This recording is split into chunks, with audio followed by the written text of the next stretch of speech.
Hi, welcome to today's webinar.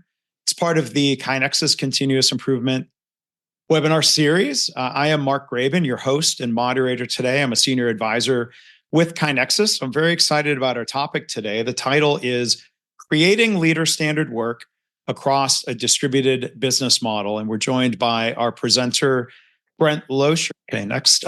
If this is your first time attending one of our webinars, I want to say welcome. You're welcome even if you're a regular attendee. But for those who are new, KaiNexus is an enterprise platform that's designed to drive continuous improvement and transformation across organizations. If you'd like to learn more about KaiNexus, please visit our website, or you can scan the QR code. Visit our website at www.kainexus.com. And then one last quick announcement before introducing Brent. For KaiNexus customers, we encourage you to register for KaiNexicon 2025. It's our 9th annual KaiNexus user conference. You can get early bird pricing today or through the end of the month at kainexus.com/KaiNexicon. So we hope to see you there. So let me introduce our webinar presenter today. Again, he is Brent Loescher. Brent has spent more than 20 years working in and on the businesses he's been a part of, improving operations within high-speed manufacturing, warehousing, distribution, distributed services environments, and governmental agencies. He's a lean practitioner at heart, and he received his formal Toyota Production System, or TPS, training while working for Toyota Motor Sales in their North American parts operations. So while at Toyota, Brent was responsible for the operational design of 2 new warehouses built in Puerto Rico and Mexico City. He's a certified TPS trainer. He developed strategic warehouse design standards while also serving as the Toyota Customer Service Diversity and Inclusion Champion Coordinator. Brent helped develop a lean program for the landscape maintenance industry, implementing and evolving continuous improvement programs across the country since 2009. And this included co-leading a team that focused on the operational integration of a $2 billion merger. Brent is currently responsible for learning and development and CI for a startup landscape maintenance and construction company that does work in 14 states. He has a BA in business management from Mercyhurst University, and he's also a retired military veteran, having served 21 years in the U.S. Army and the U.S. Army Reserve. And Brent also points out that he's a girl dad, and along with his wife, Kim, is anxiously awaiting the birth of their second grandchild. Are you still in anxiously awaiting mode, Brent? John, I think we're in the last probably 10 days, hopefully. Oh, okay. If you needed to cancel today because of breaking news developments there, we would have understood. So congratulations to you and your family in advance. And the most controversial thing, he is a Green Bay Packers fan. So I know we have somebody from Sauk Prairie, Wisconsin join. So you've got at least one other Packers fan with you here, Brent. But with that, we got a smile, and we've also got a Steelers fan identifying themselves in the chat. So with that, Brent, thank you again for doing the session. I will turn it over to you. Thanks, Mark. Very, very excited for the opportunity to chat with everyone today. And to be totally frank, a little bit anxious as well. Anxious in a good way. But even my wife was giving me a hard time earlier today about the deep breathing and maybe the sighing I was doing as I was enjoying coffee, thinking about this conversation, thinking about the opportunity to share a little bit of our experience in the last year or so. Perhaps this title of this conversation should really be how we've started, how we are going so far, because we are very, very early into our agenda on leader standard work and those efforts within our organization. But for today, as I was thinking about it, I thought I'd start with a little bit of just a background to ground us where I'm coming from, where and how I think about leader standard work, the basics of leader standard work. Give you a little bit of an overview, because I'm not sure everybody recognizes that landscape maintenance is actually a job in a big industry out there, but it give you a little bit of how we're set up, particularly what kind of leaders do we have in the business, so you get a sense of who we're working with. And then I'll tell you a little bit about how our approaches have gone this first year and some lessons we've learned along the way, because we certainly have learned a bunch. We've made some mistakes, and I think that'll be the rich part of the conversation. So let me give you just a little bit of background about myself. Like any of us, I have been shaped over the years by the training that I've received or even the training I've delivered. I've been shaped by the practice of trying to put leader standard work in place for myself, and helping others do the same. And I've certainly been shaped by the different experiences that I've had wherever I've had the opportunity to work, whether it was that high-speed manufacturing line and being asked to leave the logistics role that I was in to go out and figure out, why are we having so much variability in the production line itself? This is a line that wants to run 24 hours a day. And one of the early things I realized were that as soon as a shift change happened, the second shift leader liked to run the machine a different way and was automatically, even if the machine was running great, was making adjustments to the machine and instructing his team to make adjustments to the machine. My time in the military, I was in the logistics side of the military, and it didn't take long for me to recognize that if we were doing, I don't know, issuing supplies or having an inventory of some sorts, there would always be groups or platoons. It's a basic improvement cycle that helps teams act on opportunities for got through the effort efficiently. The planning phase involves understanding the current state of affairs and describing the current state. We weren't efficient at all. During the do step, potential improvements are introduced. Lose their equipment or that's followed by a period in which the results are studied. And finally, if the changes are positive, the standard work is updated, the new process is enacted. I've certainly been shaped or we can adjust accordingly. Time and experience. The organizational impact is evident in the agility to capitalize on improvement opportunities promptly, leading to enhanced productivity, quality, and adaptability. Probably one of my and then number 9, last one on the list, and there's also a link to another free webinar. Puerto Rico. It's titled 6 Key Steps to Create a Culture of Improvement. Again, that's embedded into the blog post. Look for a link in the show notes. That's managing not mind just mapping. that the warehouse opens. The mind map is a diagram used to visually organize information. It's a technique for visualizing connections between many related ideas or pieces of information. It can be extremely useful in brainstorming, problem solving, project planning, and note taking. Mind maps are like a tree, starting with a core thought, the trunk, and connecting it to related ideas, big branches and small twigs. The visual structure of a mind map makes gaps in knowledge readily apparent and relationships between ideas clear. It's useful anytime fresh thinking is needed, and it's effective for process development, product improvement, quality control, or any other opportunity for improvement. A student of. These 9 techniques are all very straightforward, but the key is in the execution. Be a good observer. When they're applied thoughtfully, they can be extremely powerful and produce the incremental daily improvement and the things that for which most when you do improvements watch strive. it happen.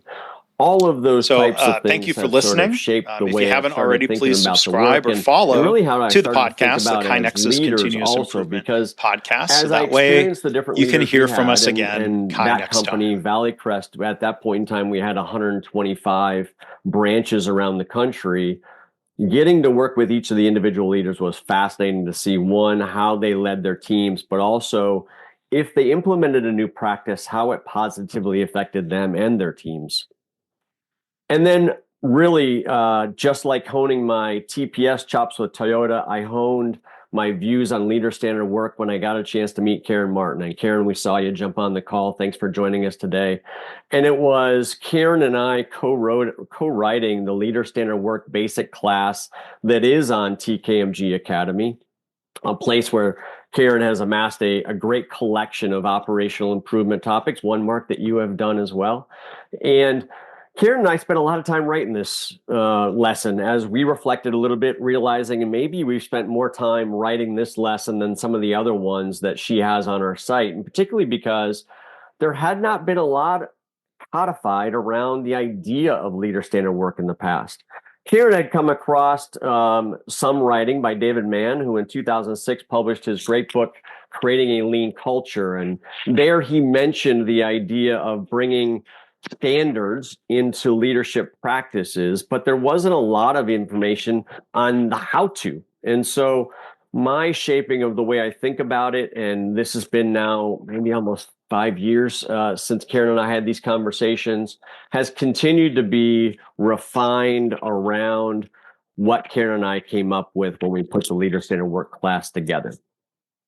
So that's a little bit about the background. Why don't we talk a little bit about the basics as we carved it out for the TKMG Academy class. You know, when Karen and I started, we immediately jumped into the what should leaders do? And there was a point, and I don't remember exactly when it was in the conversation, though, that we said, okay, we have a sense of what maybe they should do, but we haven't quite answered the question, why should they do it? What is it about the activities, and why should they perform these activities on a more standardized or non-discretionary basis? And that got us thinking about, well, what are the responsibilities of leaders? Because if I understood and had some insight into the responsibilities of leaders, that would start to create the why for the activities. And we came up with 6 key responsibilities. And the more I've thought about it and worked with these, I have really come to strongly embrace these responsibilities of any leader. And I've pressure tested it at a lot of different levels with leaders that I've interacted with. So these 6 key responsibilities, one, and maybe almost foremost, leaders have the responsibility to uphold the purpose, mission, and values, and the goals and the targets of the organization that they're leading. If not them, who, right? Leaders have a need to manage process and manage the performance of their business. They need, in our case, we're going to talk a little bit about this, they need to run the profit and loss, the P&L of the business, the financial performance of the business, but not just that, of course, but they need to manage the processes that get them there, that make the team successful. Leaders need to build and foster a culture of excellence. How do we, as an organization, become a thinking or a learning organization that is building upon always finding ways to be better at the work that we do? They need to develop their people. All too often, we have leaders who just hold on to all the knowledge, believing that they are the ones that need to make the decisions, do the work, and forget about the development of their own people, and by elevating them, what that's going to mean for them and the organization. They need to build and manage relationships. That's both internal relationships and external relationships, whether it's relationships with their team or customers or stakeholders that they work with. And leaders need to learn continuously. And perhaps now I'll throw out a big thank you for all those watching this webinar. You have embraced this activity, this key responsibility of yours, by just joining us and spending a little bit of time talking about Leader Standard Work. So thank you for that. So with those responsibilities, those whys in mind, it was Karen and I that came up with the 7 key activities that ultimately show up in this course that we used. First, leaders need to plan and prepare. Leaders need to plan and prepare. And in my landscaping business, and perhaps it's not the only business out there, I have found a wide range of leaders who tend to like the firefight, tend to get involved in just reacting to the day or the instant that presents him. What's interesting in our environment is not only do we do landscaping in the summertime, but in winter markets, we may do snow plowing. And I found leaders in the markets where they do snow plowing look at snow plowing as a serious event, and they would have boards on the wall and charts and graphs of who was going to be doing what, where the equipment was going to be going, because as you know, you get maybe a couple days notice that snow is going to happen. Yet when it got to the summertime and they're doing landscape maintenance, the work that we do week in and week out over the course of the summer, there was less planning and preparing, and it sort of baffled me. Planning and preparing is a key activity that leaders need to spend time and invest time in doing to be successful. They need to actively manage the daily work. What's the expectation for the day, and how do we get through that? And where do we need to course correct along the way? Leaders need to go see one of our fundamental lean behaviors, right? Get to the Gemba, go see the work, see the opportunities that exist. They need to coach for professional development. That is coaching the people that you have in your purview to be better at what they do, to help them achieve the career goals and aspirations that they have. That's different than how we've talked about here, coaching for problem solving, which is a skill set so necessary in any business of how do I solve problems. We tend to have folks who are really good at elevating problems. We need to coach teams to be able to solve for those problems and not just rely on the leader to help solve the problem. Again, from an activity standpoint, leaders need to spend time developing and managing relationships, both with their people, with their leaders within the organization, their stakeholders within that may be part of their organization in one way or another, and certainly the external customers if they have that facing responsibility. And lastly, leaders need to spend time reflecting. I heard a quote that I enjoyed one time that said, "We don't learn from the experience, we learn by reflecting on the experience." And I've loved that quote and have sort of embraced that myself. I certainly don't practice it as much as I probably should. It's one of the things I need to work on, but leaders need to do that and spend time doing that. Now, in the class for TKMG, we talked about, all right, if these are the activities that leaders should be doing, how often should they be doing them? What is the frequency they should be spending on discretionary versus non-discretionary time, as we called out? Discretionary meaning that's not the standardized time. That is leaving time within your schedules to react to conditions that occur today or during the week that were unplanned for. Non-discretionary, perhaps maybe you can use the word standardized. Those standard activities, these 7 standard activities, is the time that I should be putting in my schedule to make sure I do these. And in the class, we talk about really leaders at different levels will have different percentages of time that are standardized versus non-standardized. Ultimately, those closest to the work. Those closest to the work should be most standardized in their day, or most non-discretionary time should be utilized in their day. Meaning, if I'm a direct supervisor over the work that's happening in front of me, then perhaps maybe up to 75 to 80% of my time should be spent on these 7 key activities in a very structured, methodical way. When I'm the next layer up from that, perhaps my time is more 50-50 split, where I'm leaving more time to react to other things that are going on in the business. Maybe I'm reacting to different areas or groups that I'm managing or have responsibility for. And if I'm hitting a more sort of executive level of the business, whatever size of business we're talking about, then certainly I have less time that can be standardized because I have more things to react to. I have external stakeholders I may be reacting to, maybe a board as an example, or maybe I'm dealing with some of the customer issues that are facing us. But I still need to be an effective leader, to be better for myself, to be better for my people, and ultimately be better for the business. I do need to dedicate and commit some time to these 7 key activities. That gives you a little bit of background on how I think about leader standard work. Let me pause for just a second and talk to you a little bit about Sperber and our organization. Like I said, until I got into landscaping in 2008, I had no idea the size of a business it was. For example, the biggest business in the company, the biggest company in the nation, a company called Brightview, has 2.5 million or so, 2.5 billion in revenue, and they only have 4 to 5% of the market share. It is a massive, massive market. Sperber is glad to be and happy to be a part of that. We create and maintain beautiful landscapes all over the country. We are less than 6 years old. We're just, still in a startup mode. Heck, when I first joined the company 3 years ago, we didn't have anybody doing procurement, so I stepped in and did procurement for a while. It's just the nature of the way those startups happen, as many of you may know. But already in these 5 years, we are within the top 10 largest landscape companies in the United States. We've grown fast. We operate primary businesses in 11 states with work that is occurring across 14 states or the District of Columbia.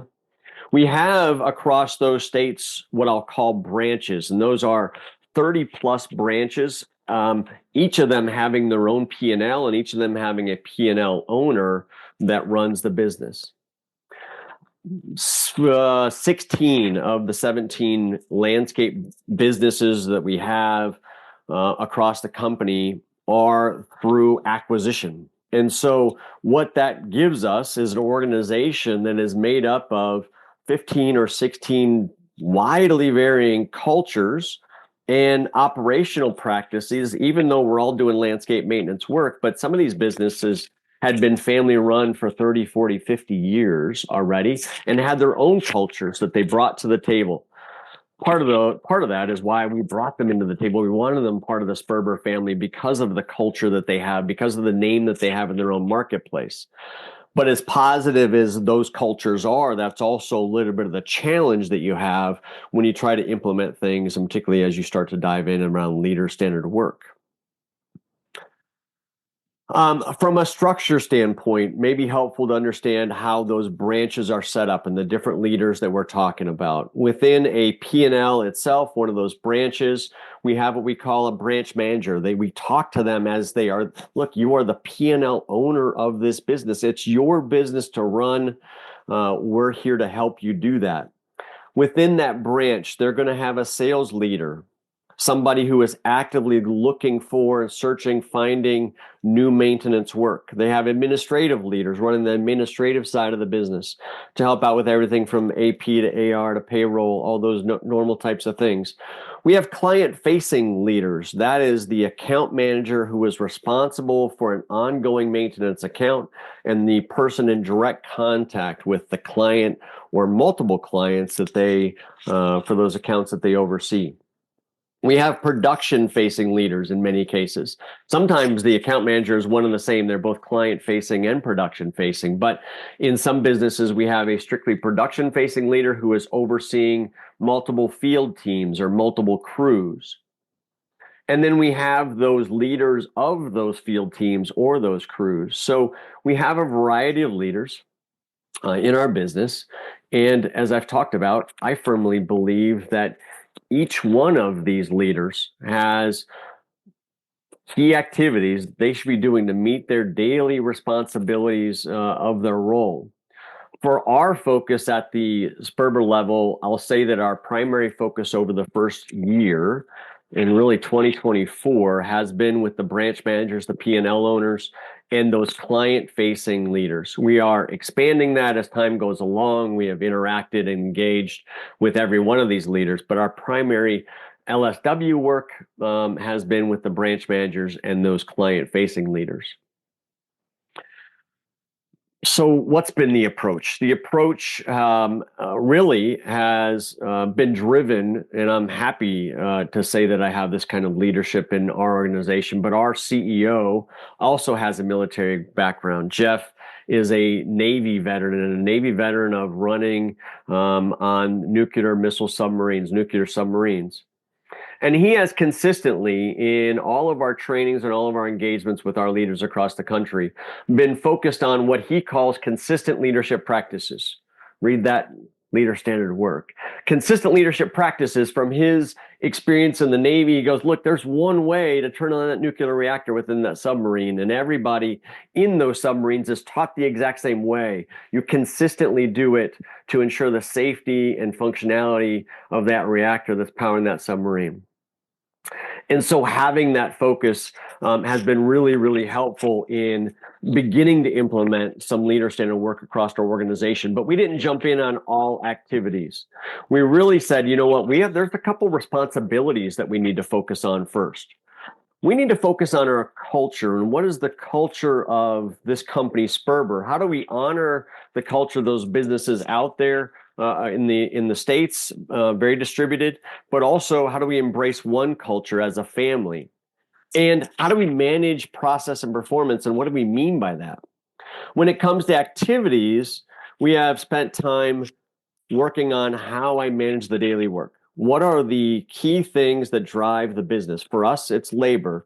On the maintenance side of landscape maintenance, 50% of our cost on average is labor to do the work. So we need to think about how we're managing the daily work to achieve what our clients are contracting us to do.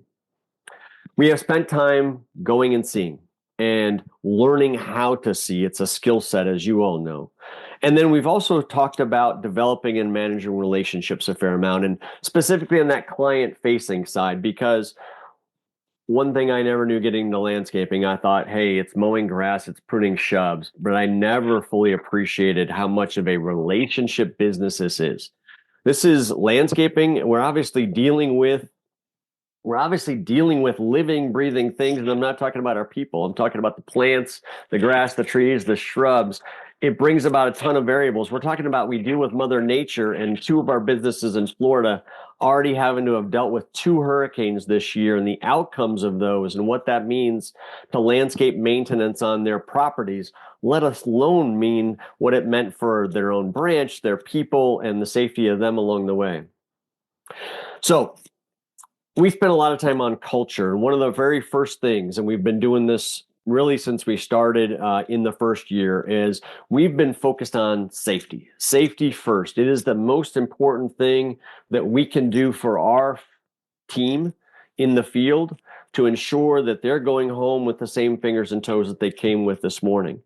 And super proud to say that effort has really paid dividends. And you can see our year over year reduction in total recordable incidents that we've had across all of our businesses. We are in the summertime in the neighborhood of almost 4,000 employees doing work every day.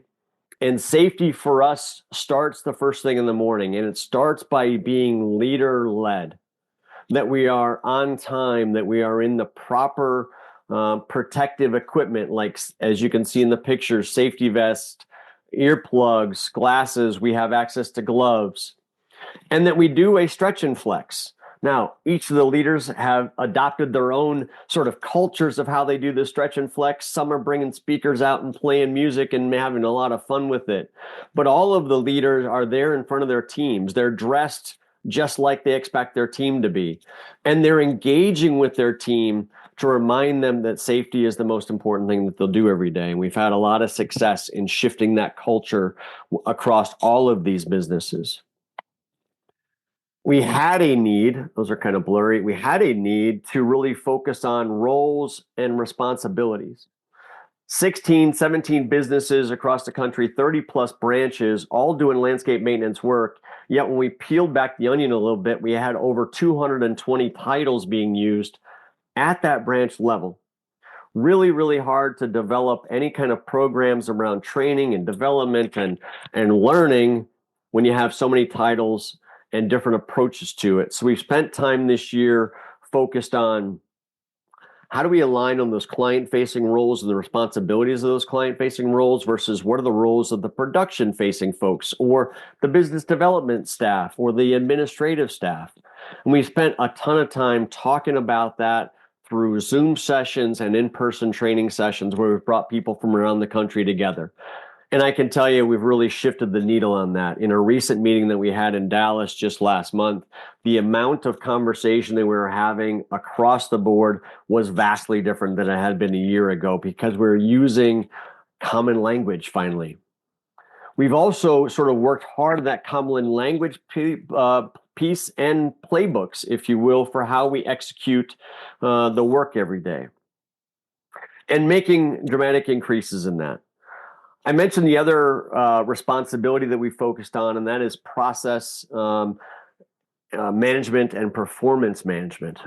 For us, that really started with P&L training because many of the leaders running the business, frankly, hadn't been exposed to, or the P&L was kept at a higher level than we wanted to keep it.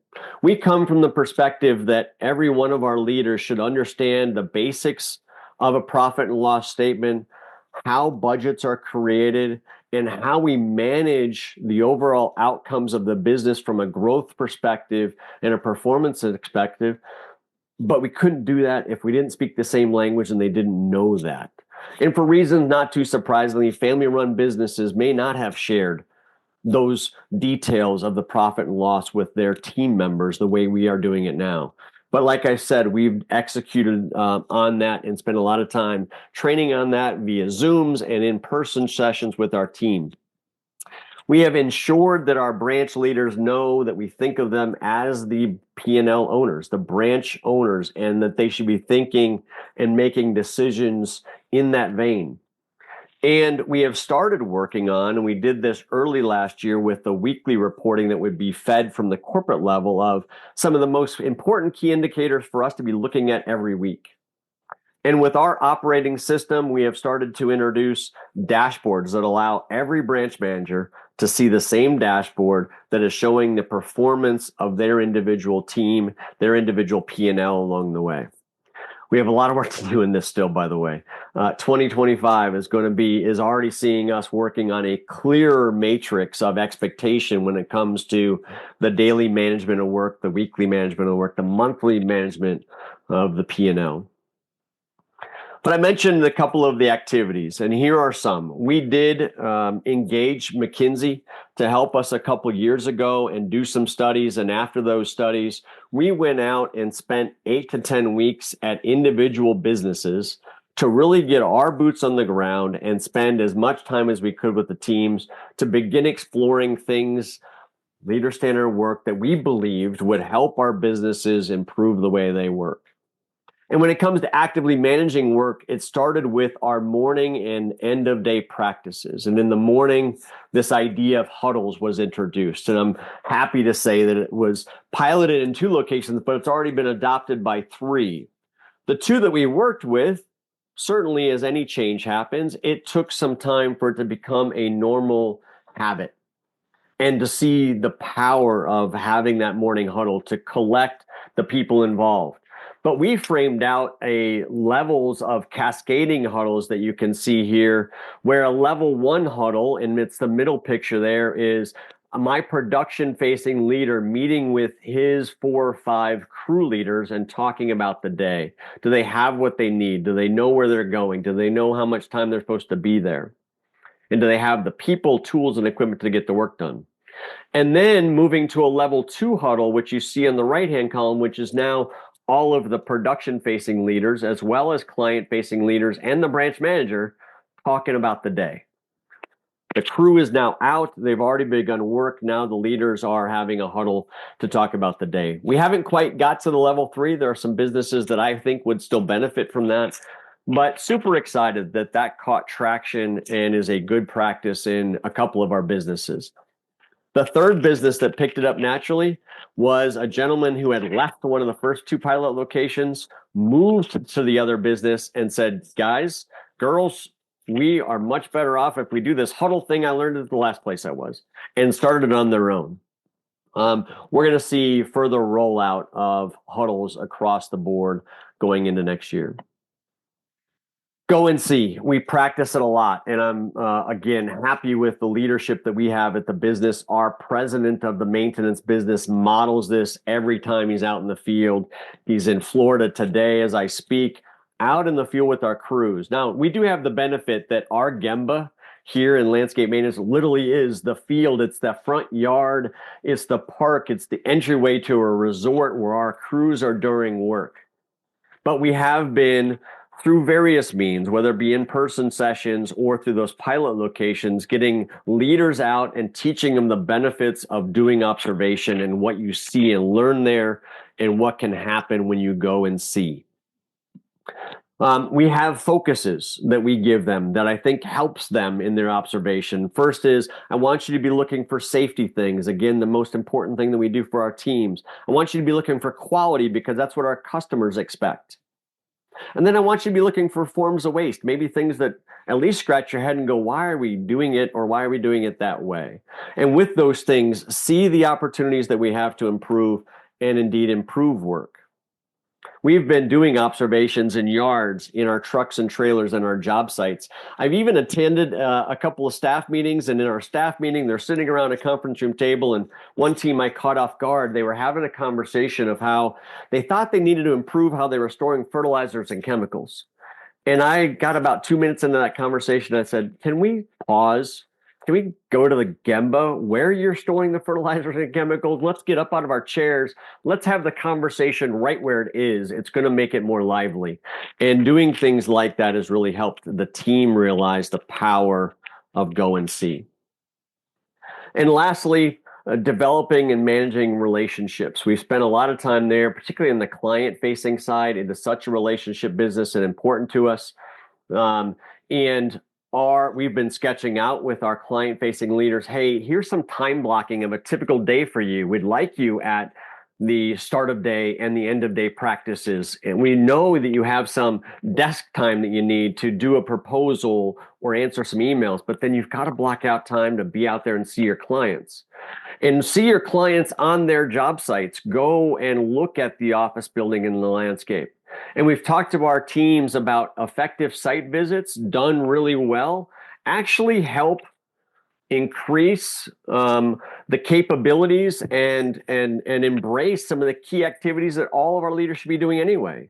So in a 4-step process, if you go to the job site, see the operation, see the crew, engage them, develop that relationship, check in on the daily performance, look at the job, look at the quality of the job, connect with your client, engage them, let them know that you're on their site and taking care of the landscape they contracted for that.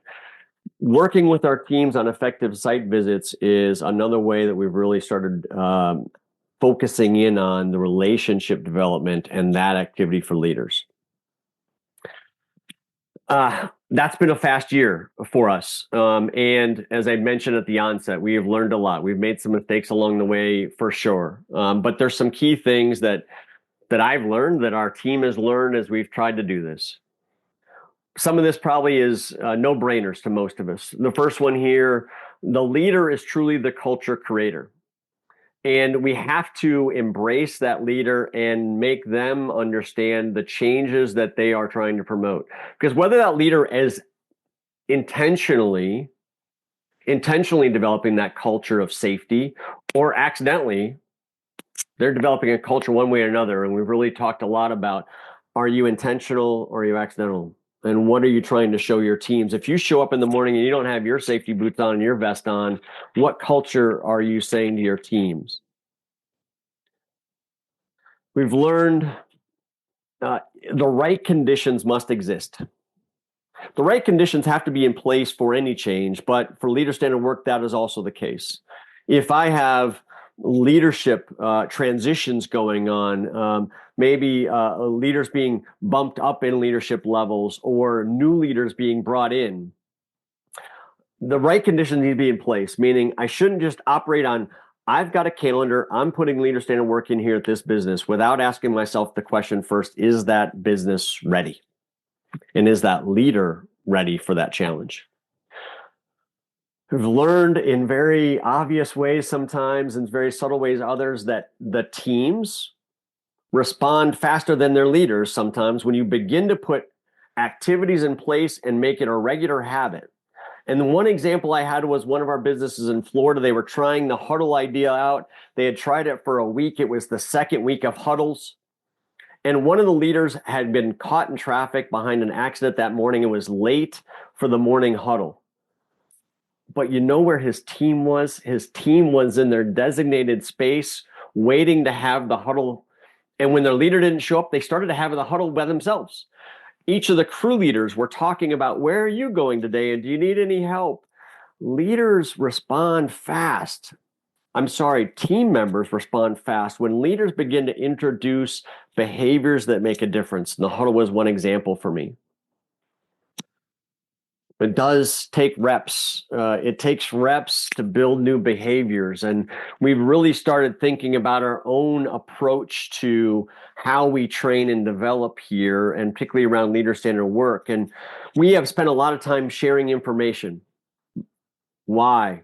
The key activities we'd like you to do, how to do them. And we spend a little bit of time trying to turn that information into knowledge, meaning that they could connect the activity or the information that they were hearing to go, okay, I think I can understand how that might affect me and my business. But without the time and the energy, and sometimes perhaps the patience or the design, we haven't given them enough time to experience the impact of it. In those 3 pilot locations where you spent 8 to 10 weeks, we certainly saw that happen. But unless somebody has the time to go hear the information, develop some knowledge, and then spend time working on the experience of that new knowledge, they're not going to get the full effect. It takes reps to get this going. It definitely takes patience and humility. I've been humbled throughout this experience myself, both on my side and maybe my own shortcomings in how we've approached this at times. But also our leaders have experienced that too. They've experienced the frustration that comes with, God, I tried, but I couldn't make it happen. Fallbacks will occur. We need to be ready for that. We need to say, it's okay. It is a practice. It's a practice like any other practice, and be ready for that. And the last thing, I frankly, I had 5 things on this board until just 2 days ago. When I said, getting ready for this conversation for me was my own reflection on how we've done. And I certainly have learned that I need more focus going into 2025. I need more focus on how I bring this to our teams. I need more focus on how I exercise these same behaviors so that it's felt by those leaders and recognized by those leaders, and how I help. I may have talked longer than 25 minutes, Mark, but maybe we should take some questions. Yeah, we can definitely do that. Well, don't worry about it, Brent. You had a lot of great things to share, and we have some questions that came in. So I'll encourage people to continue submitting those, and we'll give Brent a bit of a break, do a couple of announcements real quick before the Q&A. So next slide, please. As Brent mentioned, he and I are both instructors as part of Karen Martin's TKMG Academy. So I want to thank Karen for providing a special offer to people attending the webinar. You can save 20% off anything that they offer using code KN for KaiNexus, KNTKMG20. This code will be valid through December 10th. You can access individual courses like Brent's course on leader standard work, my course on mistake proofing. They offer annual subscriptions and coaching and prepaid licenses. So check that out. You can learn more at tkmgacademy.com. I want to tell you about our next webinar, our final webinar for the year. It's going to be presented on December 10th by Jarvis Gray. He is the author of a new book called Mastering Healthcare Excellence. I would encourage people, if you don't work in healthcare, I think there's a lot to learn from Jarvis. So if you want to think about this as just mastering excellence or mastering organizational excellence, please do join us December 10th. You'll receive an email about the webinar, or you can sign up to be notified of future webinars. If you're watching this recording on YouTube, for example, go to kainexus.com/webinars, and we'll look forward to a great series again in 2025. Next, I want to mention our blog. There's a lot of great content published there every week. You can find it at blog.kainexus.com. And we also have a podcast, the KaiNexus Continuous Improvement Podcast. You can find it at kainexus.com/podcast. You can find it Apple Podcasts, Spotify, anywhere you find podcasts. The audio of today's session will be there in the podcast feed if you want to revisit it when you're driving to work someday. It's going to be there. We encourage you to follow and subscribe the podcast. And then final announcement, as you leave, you'll have a prompt to fill out a feedback survey. I know sometimes we get surveyed to death, but we do read through the survey responses. So we encourage you, please do, when you can, take a couple of minutes afterwards or later this afternoon to fill out the feedback. There are questions that are very helpful to us, not just feedback on the session today, but your ideas about topics for future webinars. We really do value that feedback. Okay, so if you can advance it, you can see Brent's contact information, and we will jump into questions. Question from Chad. Maybe we'll start here. He's curious if you deployed leader standard work to the 16 branches concurrently, or if you did it one at a time, where you deployed, learned, and iterated. Yeah, fantastic question. So there are some key things, particularly on the huddles, that we deployed to the 2 pilot locations that we actually did that at, and a 3rd location that we went to. That being said, when it comes to some other leader standard work practices, like the use of daily dashboards to manage performance, we've been introducing that to all of the managers at the same time. Again, I think that you get a little bit of inconsistency there in the use of those things, because just distributing information via Zoom doesn't always get the behavior. It's the information transfer, if you will, perhaps a little bit of the knowledge, but when it comes to the experience level, I have found that just happens so much more when you are in a room together, or can do that in a functional way. So not to everybody all at once. Yeah. Thank you. We've got a question from William. What was the process to define the primary responsibilities and activities? Was this done through brainstorming with the leadership team? Oh, yeah, absolutely.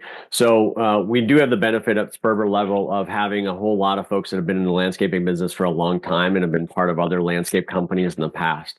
But we went through a process of engaging both formally and informally leaders across our organization, not only at the Sperber level, but then as we started to frame things up, we would take it to the business leaders that are those individual companies out there and ask for their feedback and input along the way.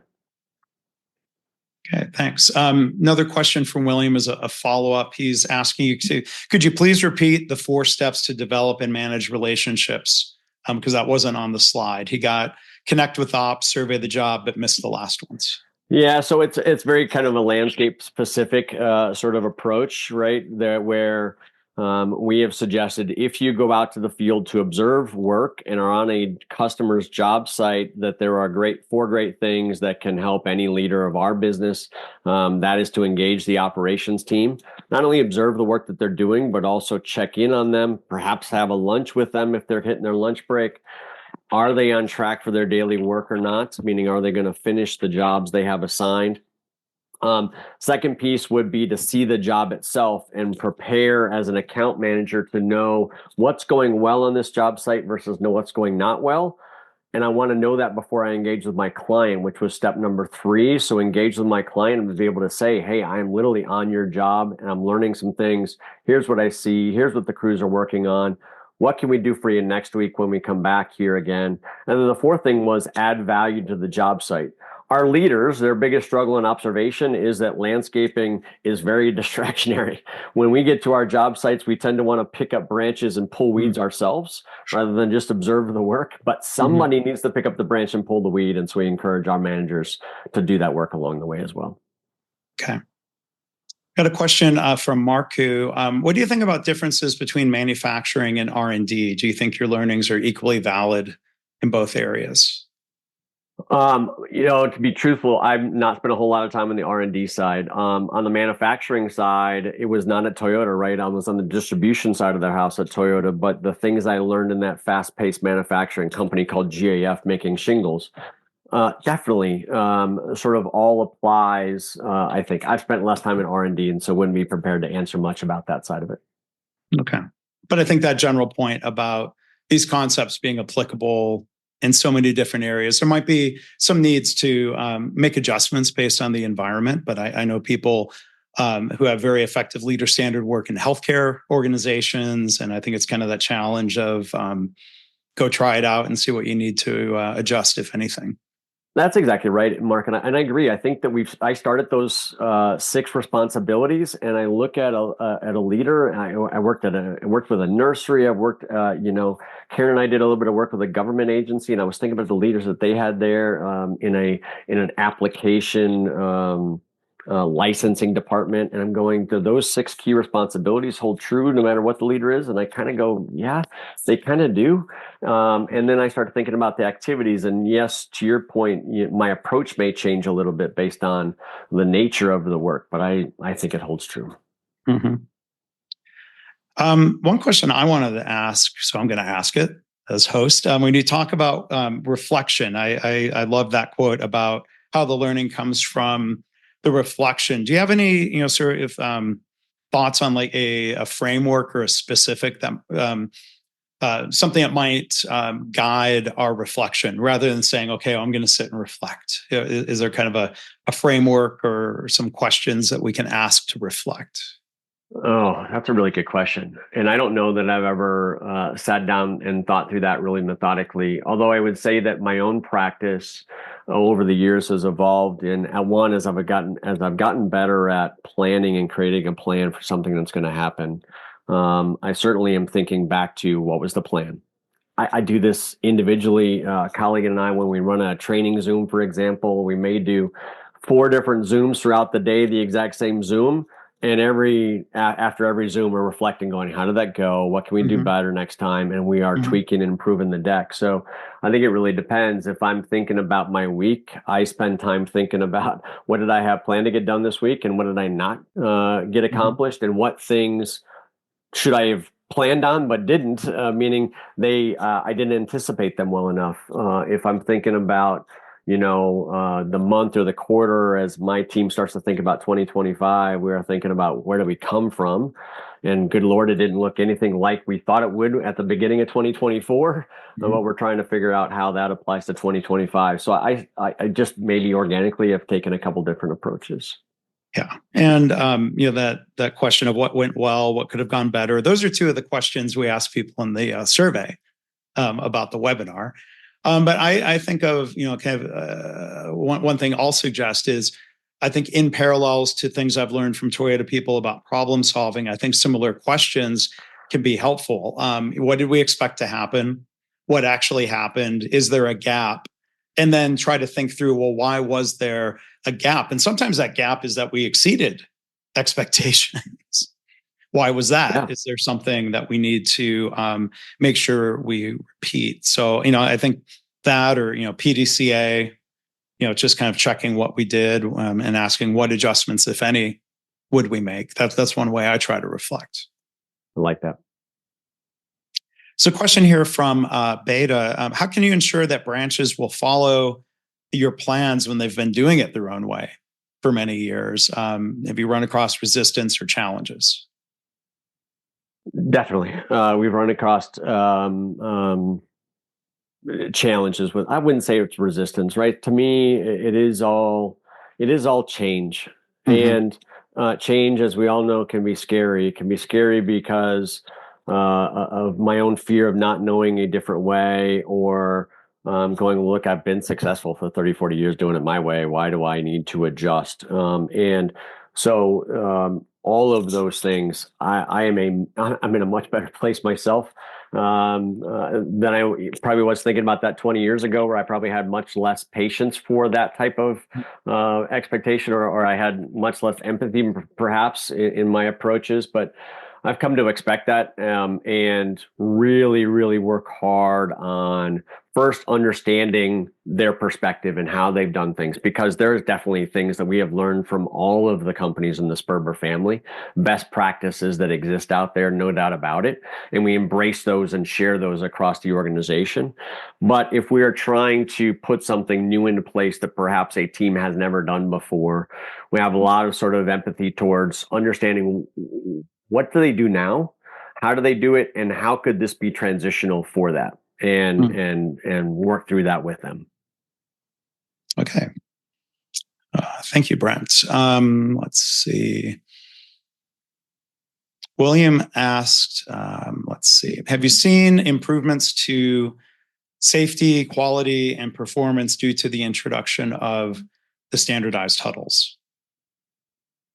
Yeah, safety, I think, has been broad, and maybe not so much on the huddle standpoint, although huddles are a great place to reinforce the safety culture that is expected, and ensure through those huddles that the teams have the right supplies, PPE, things of that nature.